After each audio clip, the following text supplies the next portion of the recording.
What's up, everybody? You are listening to Beyond the Breakdown. I am the host, JT, and I am joined tonight by Sam G of Don't Feed the Birds. Sam, how you doing?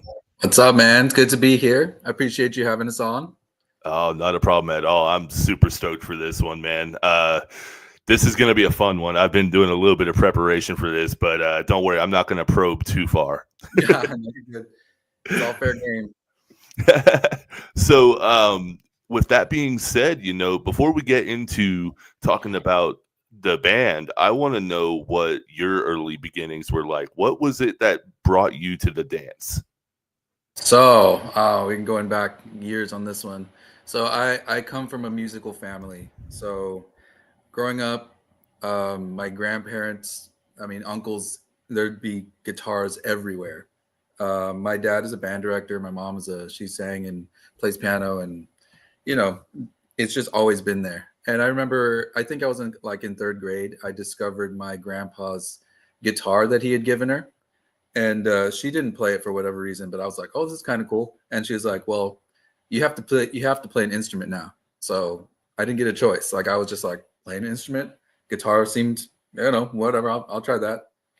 Um, Fast forward a couple years is kind of an interesting one because I actually don't know if she knows this, but my parents got me an electric guitar for my fifth grade Christmas. So that was like the Santa present. Um, I woke up in the morning and I remember I wanted some toy or something. I don't know what I wanted, but I remember going out like 5 a.m. Like, oh, it's Christmas morning. You run out there and I see this big box and I'm like, what is that? Like I had no idea what it would be. And I started like opening the wrapper and I was like, oh, this is a guitar. And like my little fifth grade kid brain was like, that's I don't know. I didn't know how I felt about it. But it's crazy because I started playing it. And at that point I only played acoustic guitar. So it came with a little amp. And I was like plucking around, playing some beginner chords or whatever I played back then. And I remember it came with a VHS, like a videotape, and I put it in and it was like this is how you do all the make the sounds. And the guy pushed the little button, like it was kind of a hidden button, the little square distortion button, and he was like, and this is how you do distortion. And I was just like, oh. And that button just blew my mind, and I was like, that's how I make that sound. And I would just sit there for hours just because I discovered that sound, and it just changed my life. Like it really did.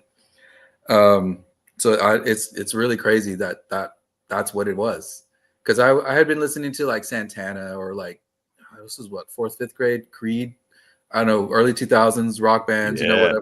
I liked a lot of that stuff, and playing guitar. Some my guitar teachers didn't really know how those sounds were made. I guess there was like no internet at that time, not really, and there was no. You couldn't just go on like Google and figure out how the Breaking Benjamin riff was played. So Right. I remember my teachers didn't really know or teach me how that sound or how they were doing all the stuff in those songs. But when I started just trying to figure out by ear, and that's kind of how it was. I played in marching band. I played in the church band, and my brother is a drummer in my band. So he was we're 4 years apart. So like growing up, we wrestled on the couch or whatever, but we didn't really play music until maybe like college age, when we were playing in our church like together. But we had both been in band, marching band, and like he was played in drumline, so we had a lot of experience. We just didn't really, we were just the age gap.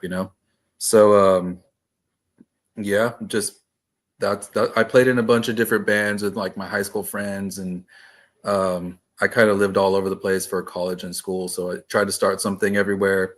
It didn't really pan out until, so I moved to Orlando for Full Sail University. I went to school for audio engineering, and I met a bunch of dudes that were into the same music, and we were like, just doing a project or whatever. And they're like, we should make a band together. And I had some I don't know what I was trying to do. I was trying to make some kind of like melodic gent type thing at that time. Okay. Yeah, like that's what I was like going for. But the guys, or they like Seosin, and like I liked that too. But I was more like, at that time I was more like heavy. Like I was like, I want to make Like super drop. Meshuggah. Yeah, I want to make things like that. and maybe with like a melodic chorus, like, but it still has like, and they kind of like one of the guys that was in our group was like an EDM producer. So he was like, oh, we could do all these. Like, I was like, I kind of like this. So like we just ended up making some music, and it was just, for me, it was just an experiment, because I was like, yeah, I'll play along or whatever. I don't know. And I ended up really liking it. I ended up really, yeah. So I'm the singer and guitar player. So that I was like, honestly, I really like this because I like singing. But if you're playing like in a heavier band, there's like the like heavy vocals, like the screams and stuff with the riffs, and then there might be like the chorus, and that's kind of like it trades off. So that's how I was already like, I was kind of intending it to be more like that. But they're like, well, this is not a heavy song all the time. We need more singing. So I was like, I could try that. I'm like, whatever. So that's kind of how I got into this. Like this band, Don't Feed the Birds, was completely just a random experiment from the beginning. It's not like what I intended on making ever. I just fell in love with it, honestly. I just like the melodic elements, and then I kind of wanted to throw in like heavier riffs and stuff on the like on later down the line or whatever. I don't, it's always just been an experiment to me, and that's how it's been. But yeah, it's been a long little ride here. Yeah, absolutely. Well, it's crazy that that distortion button just kind of changed everything for you. Was that Everything. your first glimpse of metal? That's an interesting one. So, I mean, I think maybe I had heard like the riffs and stuff. Human Clay, the Creed's album. Oh There's yeah. a couple heavy songs on there, like What If and stuff. And I just remember Yeah. hearing there's a part at the end of that song that still like hits me, and I'm like, that part's so nasty. And it's like, dun, dun, dun, dun, it's just the guitar, like everything drops out, and it's the one guitar on the side, and it like hits right after. I'm just like, oh, that just was like, it sounds awesome. And Yeah. just hearing that distorted tone, and I didn't know what it was that I was listening to, I was just like, oh, that sound, it sounds good, but nobody ever told me that's distortion, or how does one make the distortion sound with the pedal or the amp or anything. I was like just a kid. And but once the dude was like, oh, you just push the button, and I heard it, and you could control with the gain knob and everything. So I just cranked it, and I was like, oh, this is what I'm looking for. And then after that, it was just, I mean, it was a little like 50 watt, not even 50 watt, like a 10 watt tiny amp, and it sounded terrible. But after that, that's what I was like, I want that sound. How do I get it better? Because it sounded close, but it was still kind of like rough, Yeah. Um, but yeah, if you've ever played those like 5 watt beginner amps, there's just, honestly, they're a lot better now. But like back in the day, like they just sounded atrocious and just thin and scratchy, and yeah. So that's, Yeah. yeah, it's I everything. It's that sound. I tried my hand at guitar. That was actually the very first instrument I ever tried. Mhm. And I had an electric, and I'll never forget the amp I had. It was a 20-watt orange crate, and Mm, I wanted to throw it against a wall so yeah. many times. It's a crazy thing, man. Like it's so overwhelming to get in. Like it's like you just play guitar, right? But when you play electric, or like try to get into like the tones, and like it's just so overwhelming. And especially if you don't have somebody, like we have YouTube, but even YouTube is just so crazy. Like they're just showing you quad cortex and like all this stuff that you're not ready to deal with. And you're just like, I just want to make the sound. Like, how do you make that? And it's been a journey, man. Like I got into like line 6 amps after that, and like people were like, no, you need to play a tube amp, and so I got into that stuff. And but yeah, it's been a ride. But no, I feel you there. Like that little amp that you get at the beginning, oh, that's distortion, but it's like not It's not yeah. it. You're like, what's wrong with this? How come it doesn't work? Yeah, I know that feeling. You go to do a heavy riff, and it just sounds like some British crunch rock Yeah, record, some and I'm British like, crunch, and it's just oh like my god. paper tearing or something. It's just like, yeah, no, I know. Not Yeah. that there's anything wrong with that, just not what I was aiming Yeah. for. But No, for sure. so going into Don't Feed the Birds, I gotta ask you, that is the most interesting name I have heard in a very long, long time. Is the Um, honestly, like looking back, like this was completely just, I don't say like happenstance, but like I feel like things happen for a reason. But this was just, it's like somebody put something in a can, shook it up, and just dumped it all, and that's what this is. It's a complete experiment, and we made whatever out of whatever. Like that's just what it is. I usually dodge this question, but I'm feeling a little like open today, so I'll tell you what the story is. Okay. Um, yeah, people always that's our number one question. Why that name? The second question is, why don't you have a bass player?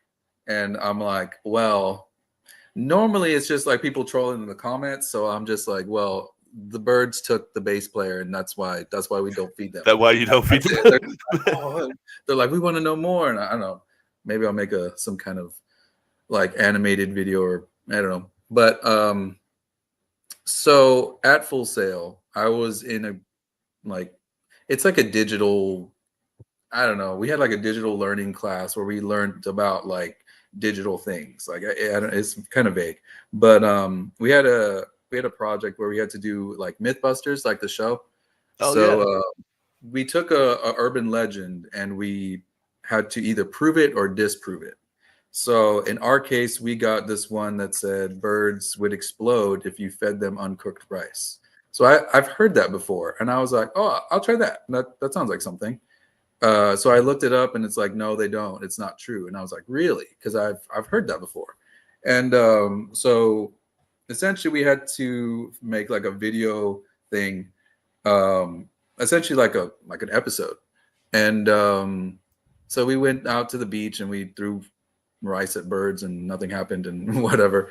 And so obviously at the beach they have all the "Don't feed the birds" signs, and I didn't think of anything of it at the time, but so we had to make a little like intro song, and I was just like, oh, I'll make some kind of like kill switch riff or something. I just like, we threw it together. We like, oh, that sounds good.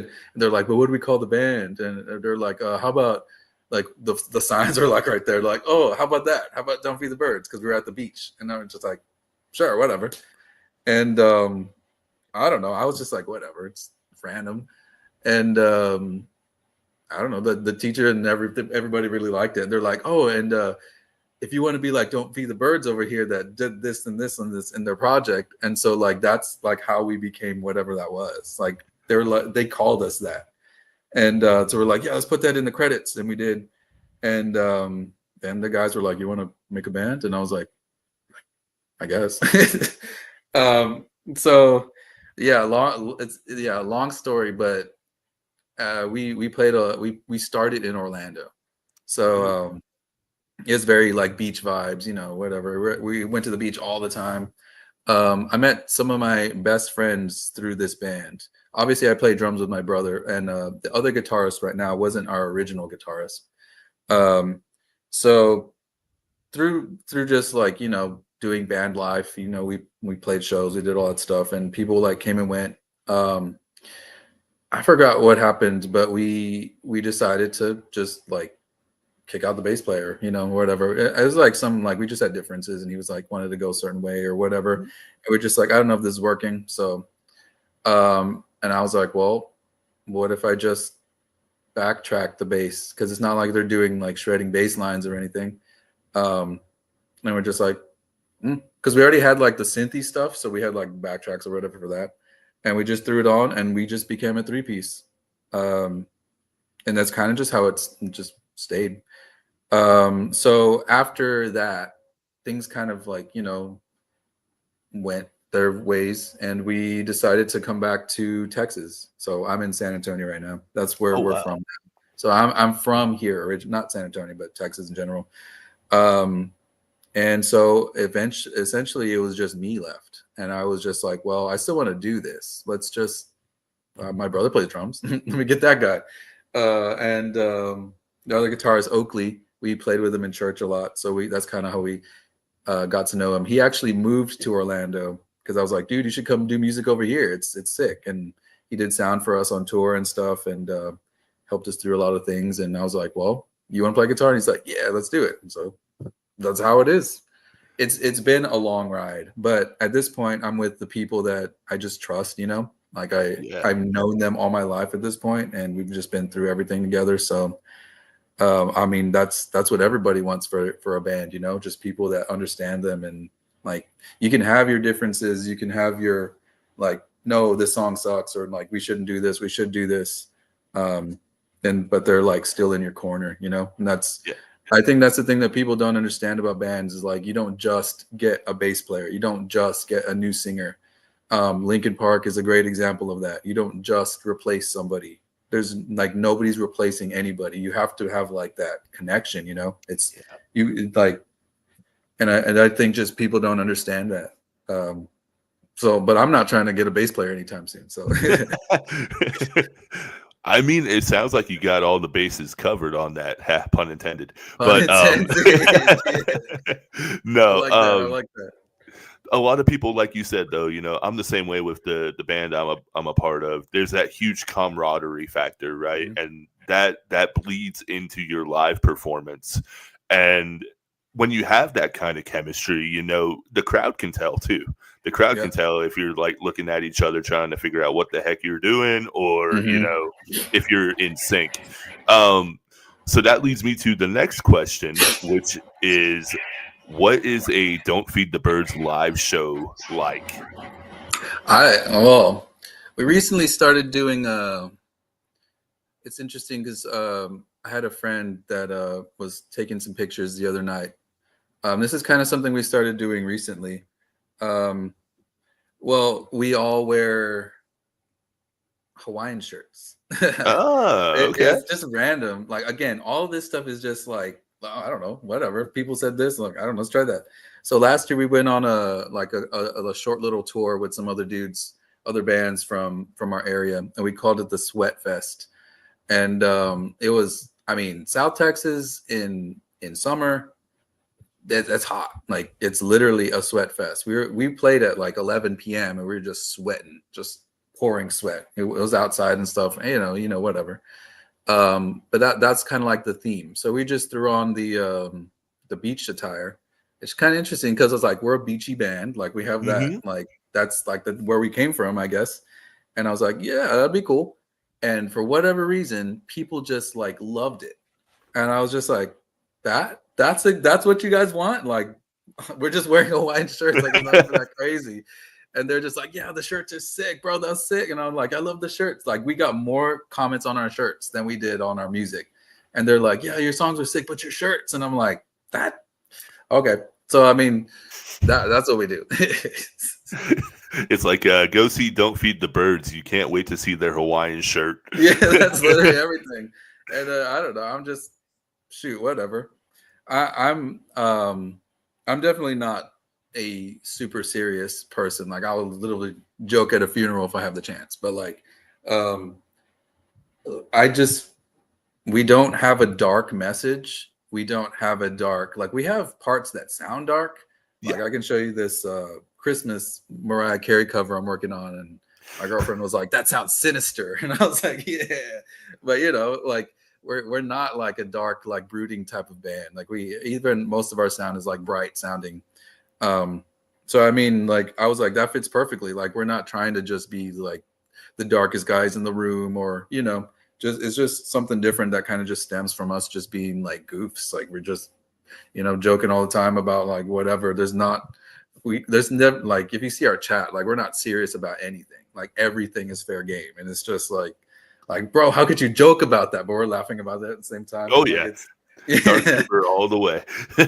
So I'm just like, I don't know. I really want to project that in like what we do, even if our music is like, you know, heavy in some parts, melodic. You know, it has the contrast, but it's like, it's all in fun. It's all in like a positive like vibe. Um, but yeah, we spin around and do all the moves and stuff. I don't know. It's pretty fun live. Um, it's tiring. It's sweaty. I'll say that. It's a sweaty show. It's a sweaty experience. So, Well, it dude, sounds like, yeah. yeah, it definitely sounds like you give your all at the shows. Oh yeah, we don't actually play a lot of live shows.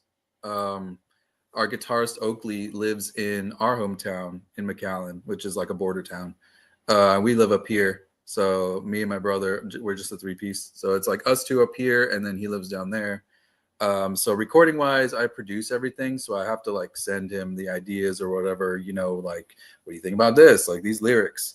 The guys usually don't have too much like that trash that, or we shouldn't do that. Like they're pretty like, yeah, that sounds fine or whatever. Like it sounds cool.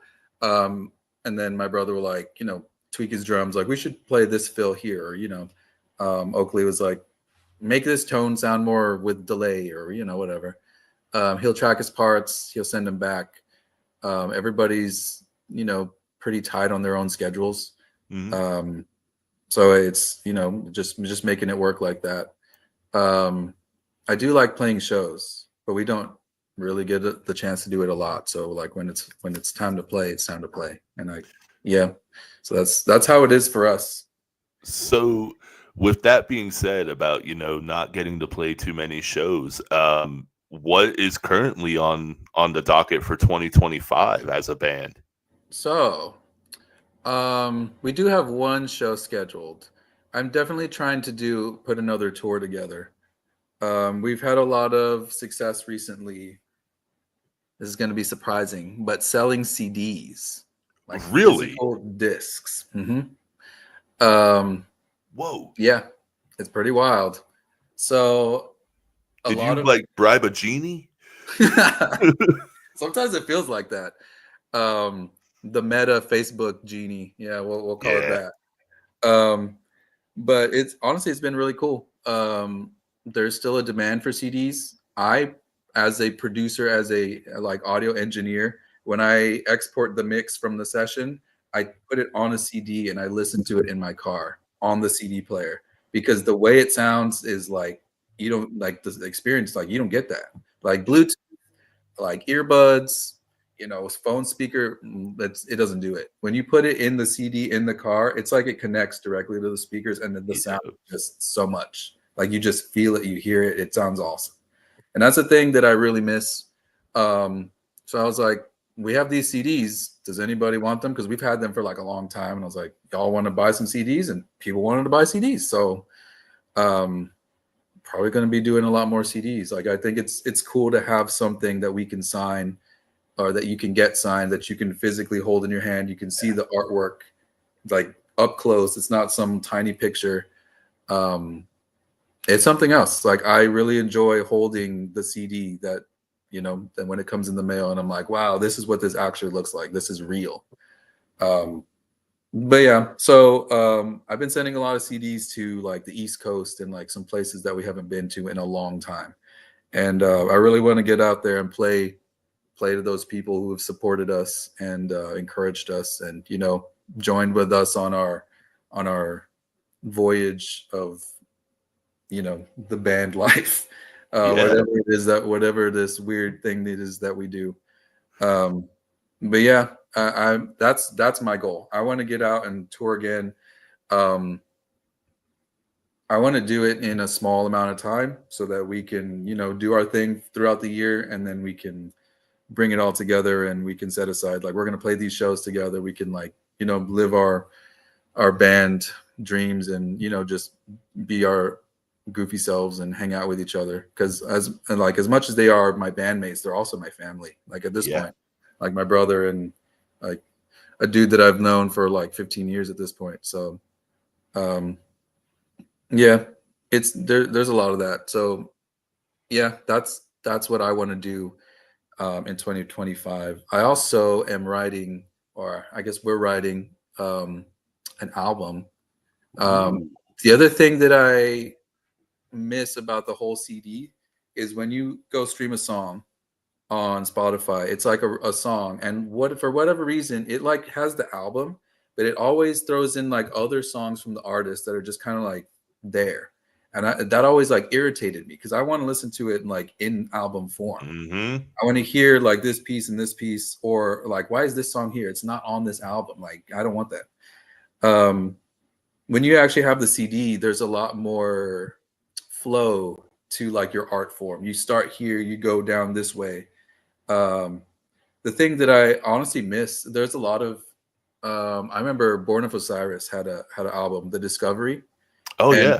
those songs, there was a lot of songs in the album, but a lot of them were like interludes that go between and they were just sick. They just sounded so cool. And I would just put that CD on in the car and just be driving like start to finish. It's a journey. There's so much to it that we're missing with the whole like streaming or even just playlists. And like I personally miss that. I'm sure a lot of people that grew up with CDs miss that, because I remember like just I have collections of CDs, you know, like I think it's just something that we just don't do anymore. And I think people are kind of realizing that, and like we want that still. Um, but yeah, so my goal with this is to make an album that has some of those interludes and like things that go from start to finish, that have that journey through it, you know. Um, but yeah, so the other thing is I write so many songs. Like I have so many songs. I have enough for 2 albums easy. Oh But man. in the current like musical format, we release singles, you know. But if I Hmm. release a single every week or something, like it's like kind of diminishes the like what the song is, because it just throws it out there, you know. So also having an album format is an outlet for me to just get it all out there, and there's like enough. I have enough in the chamber to like do it again in a short period of time. Um, so I don't know. I'm excited to do that, because some of these songs I've been sitting on for a long time, because of like the whole like release cycle needs to be like, you need to make content and you need me to do this and you got to do that. And you know, getting into doing that, and it takes away the time that I could spend finishing these other songs. But also, if I make too many songs, then I can't put them out in time. They're like 10 years old or something. Uh-huh. So it's kind of like that weird balance that I'm trying to figure out. That it's just like, yeah. But I think so. I've been kind of like discussing it with my bandmates, and I think what I'm gonna do, what we're gonna do, is kind of get a CD that has the album and release that at an earlier time. So if you want it, you can just get it and you can binge it all now. But the Yeah. other songs will still come out on streaming, so that we have something to like, if you don't do CDs, whatever. But that way you can do the content or whatever. But there is that physical thing that you can always go back and get. And yeah, it's kind of crazy that after doing this, I remembered how much I truly like CDs. Like it's just different. Like we don't have that experience anymore. But We don't. It's there's like this lack of intimacy when you're listening to music yeah, versus when I was a kid. I don't know exactly how old you are. I'm 34, so I mean I grew up listening to Creed, Linkin Park, all that yeah, stuff, you know. heck yeah, I, yeah. putting headphones on and just like, you know, Hmm. being in my own world, feeling like that album was meant just for me because Yeah, nobody else could hear it, right? And as a storytelling artist, I completely agree. You lose a lot of the feeling that the albums are trying to tell you when you're listening to it on streaming, because you'll either get ads or you'll get other songs mixed in between, and it sucks so bad. yeah. It just feels so disconnected. Yeah. Yeah, Yeah, absolutely. And not to take too much more time. I know we gotta get you out of here in about 20 minutes, I think is what you. yeah. You good? You Yeah. good? Okay, I just wanted to make sure. I don't want to keep you too long, but I would be remiss if I didn't ask you, what has the change in sound been like since your Mm. EP back in what 2015? It was a Yeah, Hatchling. yeah. Um, and dude, you had some really great songs on there. Thank you, man. I was listening to it quite a bit earlier. My favorite on there is probably Burn. Yeah, Uh, dude. But going from that to, you know, Lighthouse and Sunrise, it there's still the band that I was listening to, but there's this tonal difference. Of course, it's yeah, age, you know, yeah, but what's that shift been like to be still making music almost 10 years later? yeah. The hatchling stuff was awesome. It has such it always takes me back to that time when we were making it. The guys in the band were different at that point, but I wrote most of the songs. Honestly, I wrote all the songs in that one. Um, the first one, the lyrics were done by our guitar player, and he was actually an awesome lyricist. Like he was really good. Um, so Burn was actually the very first one, and I can literally send you the demo that I Oh man. showed the guys that one. Yeah, I'll literally send it to you. But I was, yeah, that's the one that I was like, I don't know, let's try something. Like I was thinking, let's not do gent or whatever was like I was doing at that time. So I had to like kind of put a different uh, kind of stipulation on what I was writing at that point because I was like, well, let's not do super downtuned guitars. Let's keep it 6 string. It was like drop B or something. And I was just like, well, how can I incorporate like this other sound to kind of put it that way and with the like electronic sounds and with just like so like that EP was, I don't know, I guess I was kind of inspired at that time in a different way because I was not allowing myself to do something specific Hmm. that it took it kind of in a different way. Um yeah, but definitely, I mean, you just get influenced by so many different things. And you're right, like Lighthouse and Sunrise are pretty drastically different. But doing all of that, I wanted it to be like our sound, but it's drastically this and drastically that. But it's still like that's what you would expect from us. Yeah. And Lighthouse and Sunrise are definitely, I feel, some of our best stuff in that way, but also as a, like songwriting and a lyricist and like crafting melodies and all that stuff. I think like obviously I would hope that I'm the best that I've ever been at this point. Um, and that's really the direction that our album is kind of shaping up to be, just some kind of like it goes in this but then it just goes that, but it's not like disjointed. It's one sound that goes between the like ambient electronic little pieces, but it's also got like shredding solos and a part that just came from like a trap bridge or something, you know, just Oh like wow. putting those pieces together and just trying to make it like as its own thing. I honestly just wanted our stuff to be crazier, just not having any limits, and just like if I want to go super drop tuned, I can. If I don't want to scream, that's fine too. Um, but I think one thing that, because when Hatching came out, there was other bands that did like electronic stuff, like Attack Attack or whatever, Mhm. and they had some cool songs. But I always felt like when the electronic part came out, it was so disjointed because it had like da da da da da, and then dee doo doo dee doo, like that part would just come out of nowhere, and it wouldn't be like intermingled with the riffs or the anything that came before it. It's like it was a completely different sound, and maybe that's what they were going for, like a stark contrast. But that's what made me not like it. Like I wanted it to sound like it was blended. Um, and that was what I was trying to do with Hatchling. And I kind of like pushed myself on the electronics element because by the time that part happened, or by the time we were like tracking the EP, the guy who did the EDM stuff had left. Oh wow. So yeah, I had to fill his shoes because I was like, well, I still want to do this. I just have to learn how to make all those sounds, like in Logic or using Massive or you know any of those things. So I remember staying up forever. My friends would be like, Sam, come skate with us. And I was like, no, I got to learn how to do these like EDM noises. I remember there was many nights like that. And I was like, cause like, I don't want this to just go to waste. I was already inspired by that time and I wanted to like keep it going. Um, but yeah, it's definitely been a, I mean, just so much time has passed. And I think that is good because I've had a lot of practice doing like making songs or producing other bands or whatever, that you just learn from doing whatever and you just get comfortable in doing the thing that you feel comfortable doing, if that makes sense. Yeah. Like at the beginning it's like, oh, you can't do this, you can't do that, but then they're like, why not, let me just try it. I mean, you try it and it wasn't that good, but when you try it the second time it went a little bit smoother. And you're just like, oh, I'm getting the hang of this. So at this point I feel like that's where I am in the like songwriting process, and I think that's where we are as a band because we already know like what each other brings to the table.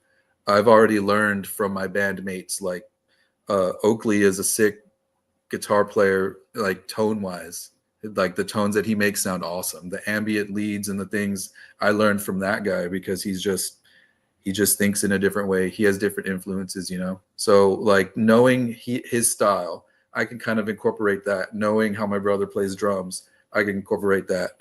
Knowing his vocals versus my vocals, um, you're just able to blend and create a little bit better. The more you do it and the more you're just around the same people. And I think that's why I would never want to change what's happening, because I've already been like, we've already learned each other. And now we kind of have just like this flow that goes on, especially like live too. Like we already know, oh, did this happen? Whoops, we'll just do this. Or, oh yeah. It's like we look at each other, we're like, oh yeah, okay. We already know Hmm. exactly what's happening.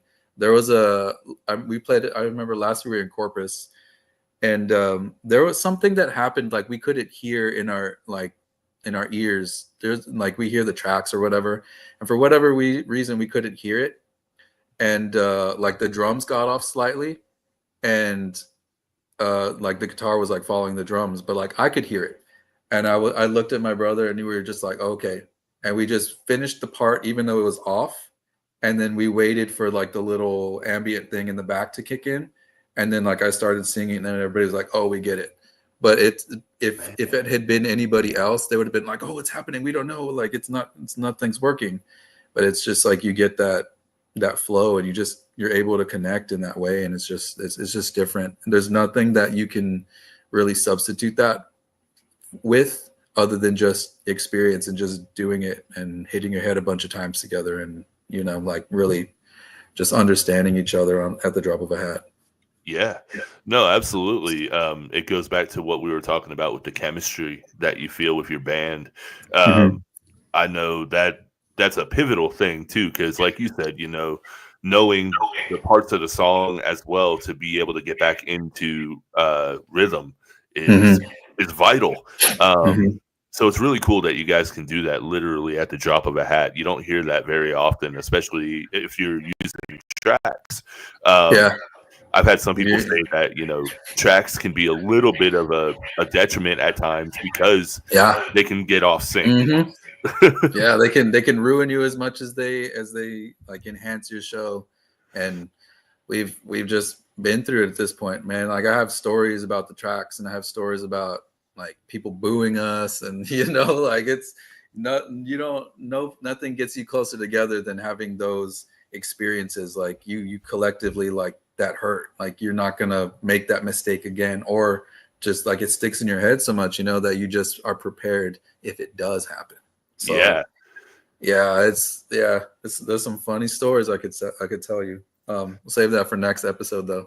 Oh, absolutely. Liars Pacifist podcast, my buddy Will Brawley. He said, I do not know your band, Sam. Excited to dive in. Hey, excited to have you, bro. I appreciate Absolutely. you. Um, so yeah, going back to the EP and then going into the current stuff as well. Like when I first heard the EP, it almost reminded me of, I don't know if you ever listened to them, but For All Those Sleeping.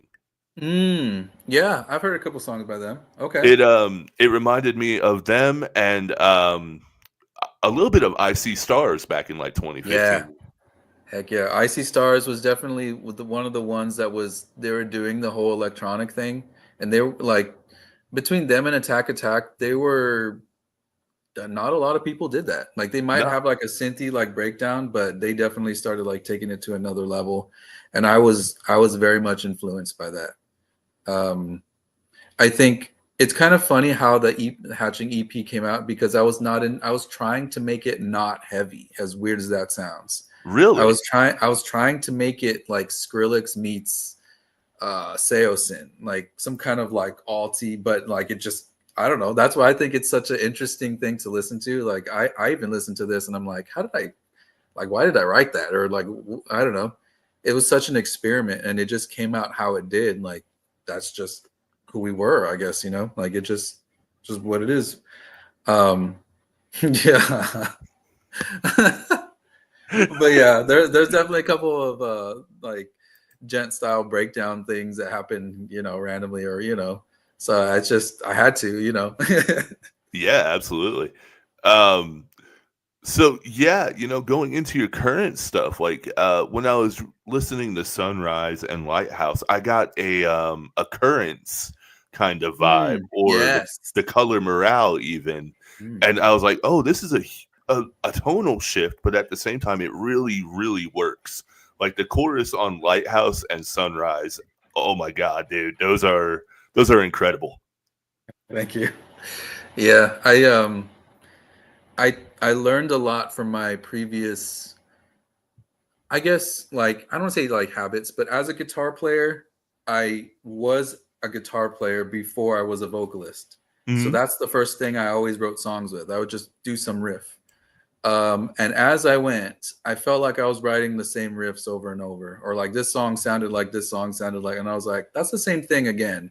How many times can I do this to where it's different, but it's the same? Like it just kind of, um, yeah, it just kind of like I didn't want to do it that way. So I went to school for music, like I was a music major. So we learned piano, and I hate playing piano. I hate playing piano. But it's a great tool to kind of like see like the chords and like the melodies and how they like Hmm. comes together. As a vocalist, that I just play the chords and I sing the notes, and I'm like, oh, I need to sing this note instead of that note. So I mean, that's really where I think I've improved a lot of my songwriting. Like I don't start with guitar, I start on the piano. And as much as I dislike playing the piano, like there's just something about the piano that I just never liked. Maybe because I heard like cheesy '90s piano, piano songs, and I was Oh just like, yeah. nah, I'm not, that's not for me. But like, yeah, I mean, I use it all the time. Like I really like EDM style piano where it's got like that haunting like stuff in the background, and Mhm. like I think it sounds sick, but like I don't know, I don't really like playing it. It's just yeah, but I mean I appreciate the ability. But it's yeah. So those songs are written in that way. They're written with chords and just me playing the piano. And it's funny because like some of these songs like they're pretty heavy and like they're meant to be sung like in a distorted like scream like Mhm. but it's like still melodic. And like my mom will hear me play, or she heard me play something the other night as I was like mapping it out, and she was like oh, that sounds really nice, that sounds like a nice song. And I'm like, huh, but it's like me like la la la la la like on the like it's not supposed to be like a nice song. But I was like, honestly, you're right. Like if a song is good, it can be done in different ways. That's why the whole like pop goes punk covers like do so well. People are all over those because if a song is a hit, Yeah. it can be a hit no matter how you dress it up. And it's um yeah, it works. So I mean, I've learned a lot from listening to pop music, or we have a couple of covers that I had to like figure out and learn the Katy Perry song or learn the Taylor Swift song and like analyze what they were doing.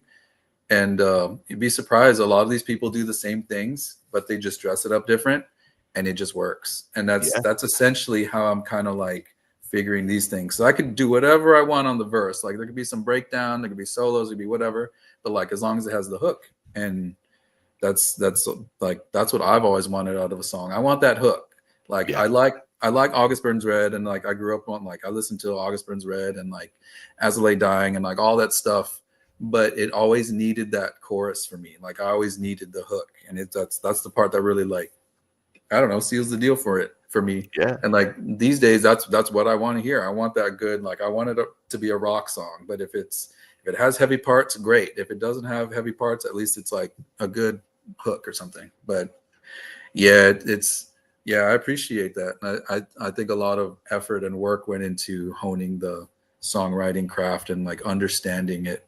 Like what makes something catchy? Why do people like things? Why do I like things? So that's awesome that you could appreciate those. Yeah. It also like it shows that you've matured as a vocalist and as a Mhm. songwriter as well. You can hear the more control over your tonation and Yeah, the way you say things and everything. And I was just amazed at the way it sounded, and I thought it was really like honestly, I don't use the whole word very often, but the chorus was very beautiful thank on you. Lighthouse and Sunrise. I sadly have not gotten to dive into the rest of what you all have, but I really, really want to. I checked out, like I said, the Hatchling EP and those two, and I'm really stoked to check it out. Liars Pacifist said Linkin Park and their remix album Reanimation is a great example Yeah, too of how songs can transcend when done other ways.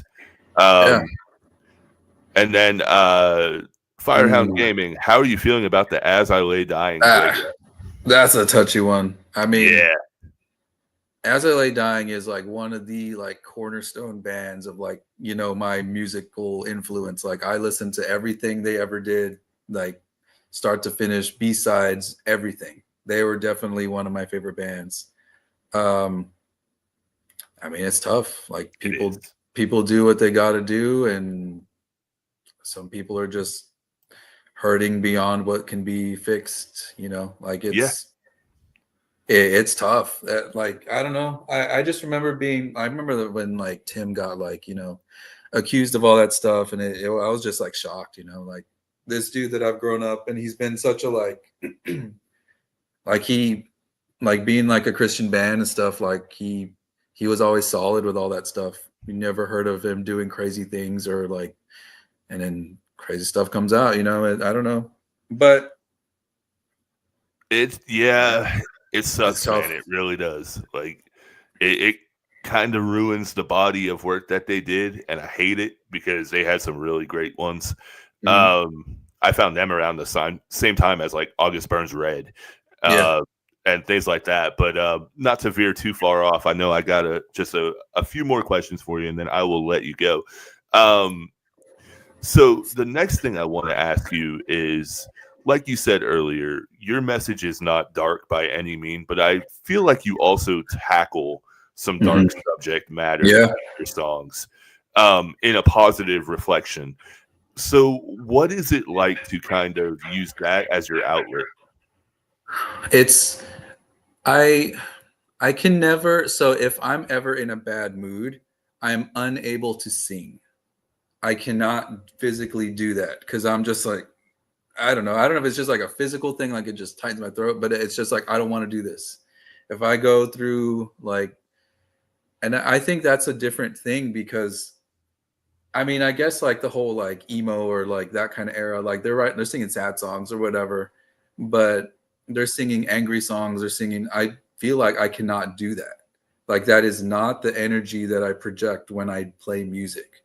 The thing that I'm looking for in music, it's interesting because my going back to the troll comments, like one of our like posts is like looking for some positive music or something, positive heavy music. All right, so Hmm.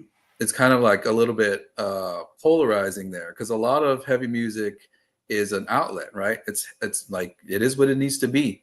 But I'm kind of just like leaning on this like other thing, and like people hate that for whatever reason. They're just like, I don't want positive music. I want music that makes me feel something. And I'm like, that's not like those are different things. Yeah. And my brother was like, I guess they've never watched an anime before. And the way he described it, I was like, that's exactly what it is that I'm looking for. Like as I make music.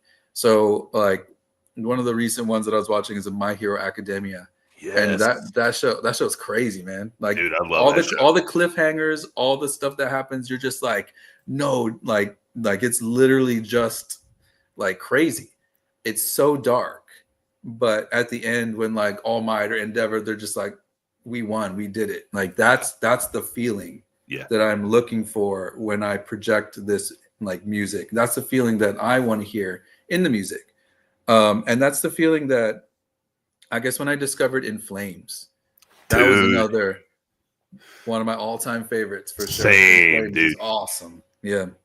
They're so melodic, but like it was still heavy, and it was still like they always had this vibe of like that same vibe that I'm saying, like when the hero like the hero's all like busted up and stuff, he basically just almost died, but he like, stands above the villain, and he won, and you're like, oh, I can't believe that happened. That feeling, that's what I'm looking for in the music, and that's what In Flames gave me. That's what that like melodic heavy music did for me. Yeah. um I remember I started like everybody does, they somebody gives them a Metallica, like somebody burned me a Metallica CD, and I was like, this is kind of cool, but it was like, it's all right. I didn't get why people were so obsessed with it. And like as I went through like my musical journey, I got into like Children of Bodom or like In Yeah. Flames, and I was like, this stuff is crazy. This sounds awesome. Like the melodic element, but it was so like heavy and like aggressive and shredding, and Like that's what got me into metal. So like that's that same feeling. I honestly I could feel it in different genres once I figured out it's like that melodic element that's not like light. You know, it's like a heavy melodic, like dubstep and stuff does that for me. Like any of those like heavy like EDM type genres. So it kind of made me branch out into things like that. But that is the energy that I'm trying to project. And I don't know. I just don't. I can only listen to bands or songs that like say I hate this or this person did me wrong like so many times. And that's just like me personally. Like I understand, like I get it, but I don't like feeling sad or angry or like I want to feel like I just won. Like Yeah. that's the energy that I want. Um, but yeah, that's an interesting one. Yeah. It's interesting to see how people perceive you or like but somebody I remember like when this one comment was like metal is supposed to be ugly and disgusting, No, it's and I was like fair, but like I don't know, like the stuff people comment is crazy, man. It's hilarious. um and people hate what they don't understand, mhm. and like to me, I think one of the most metal things you can do is like rise above everything that you're going through and make Yeah, music about conquering every single yes, demon that you go through. that's what's like I oh, okay, I don't know. It's interesting to see this because like it is a different thing, and like our origins are just different. What we do is just different. Our personas are like a lot of metal dudes are like really chill and really like goofy, but Yeah. like but it's just like I don't know. We just have a different take. We just have a different. I don't know. That's just what we are, and that's what we do. But yeah, going back to the Hawaiian shirts. So Hey, I mean, Adam D from Killswitch does it, so I mean, why can't you guys, right? I mean, maybe that's what I'm inspired by, like Adam D, Killswitch, like another one of my all-time favorites. Like they're Right? just wild and wacky and super melodic and catchy. That I guess that's just what I'm carrying, trying to carry that legacy. Like that's what inspired me, and that's what I Yeah. want to inspire people with. That's yeah, Well, Adam D. dude, he's a legend, man. He's Yeah, just. legend. So we are at the final two questions, man. Yeah, Thank you so much again for your time, Sam. no problem, man. This has been a blast. Yeah, dude. Um, Yeah. I would love to have you back for another episode in the future, even if we could do like a full band one, or if it's just me and Yeah. you, we Uh, can. I'll get the boys in, and they can tell you some stories. Yeah. So here's the first question, and that is, where can everybody find "Don't Feed the Birds"? So if you're looking for our music, we're on Spotify, YouTube, um, we're on all that stuff. Like I said, we have CDs, and a lot of the stuff on the CDs is not available for streaming. Oh, So it's kind of like it wasn't intended that way. It just happened. Like it just, like I said, like anything else we do is just like it's just how it is. Um, but yeah, if you like CDs, we have them on our website, dftbband.com. Um, we have a show scheduled in San Antonio. So if you are in the Texas area, we will be March 21st. It's a little ways from now, but you know, I'm looking forward to playing some of our new stuff that is, under wraps at the moment. But yeah, does that answer that question? Where else can they yeah, find us? I don't know. yeah. I Anime also, stores, we might be there. I was Anime gonna say, shops. I also put the link down for your link tree. Oh, sick. Um, Yeah. so that anybody who's listening, just follow the link. It will be in the description of the video. Also, Firehound Gaming, he just asked about where the name of the band came from. If you go back to close to the beginning of this interview, Firehound, you will find it. So once the stream actually ends, just kind of backtrack a little bit. I don't Yeah, want to you'll have, find an extensive explanation of yeah. the detailed I origins. was gonna say I don't want to put Sam through explaining it all over Yeah, again yeah, because yeah. he It's was it's gracious enough. a thing. It's a thing. It's a beautiful thing. But so here's the last question I ask every single guest this. You went beyond the breakdown with 6 Scars tonight, Sam. How are you feeling? I'm feeling great. I'm feeling like I want to go even further. We'll do Dude. it. We'll do it again. Yeah. Yeah, absolutely. You got a great thing going, man. You got a good Thank head you, on man. your shoulders. You're grounded. I can't wait to see what the band does next, and I would love to just be the smallest part of Yeah, helping man. I support that, appreciate you. man. I'm looking forward to it too, because apparently I don't even know like what happens with us. It's just we're just on this ride and we're just seeing how it works and just kind of just going for it. But I appreciate you, man. Anytime you want me on, I'm down to come back. It's been a good time. It's been a vibe. Dude, thank you so much. And real Yes, quick, I would go yeah. skydiving.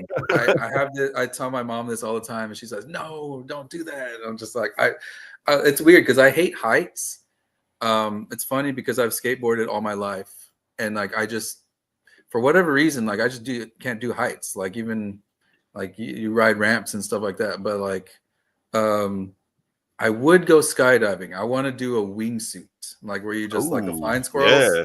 That's so sick to me. I would do that. Dude. Maybe one day. I don't know. I don't know where. I'm probably try harder and go figure out how to get a wingsuit. But you know. I can't think of a better way to send you off than asking if you would go skydiving from a chat. So, yeah. Sam, dude, this has been amazing. I will hit you up within the next day or two just as a little bit of a follow up. Thank you so much, and please tell the rest of the band I said hello. Yep, I'll let them know. All right, man. I appreciate you so much. This has been a good time. Absolutely, man. Have a good one. You as well. See you, dude. So, everybody, that was Sam of Don't Feed the Birds. An absolutely incredible interview. Didn't know exactly what to expect, as I never do, but it was a blast. If you enjoyed this, please be sure to subscribe to the Beyond the Breakdown with 6 Scars podcast on Spotify. You can also find it on YouTube. You can find it in all the links down below. For anybody who is watching in the future, hello, future you. I hope you're doing well. Be sure to give this band a follow, give it a like. I can't really think of anything else to say except thank you to the couple people that are on Patreon supporting me constantly. I appreciate you more than you know. The next episode is scheduled for the 15th of this month. So until then, I will see you later.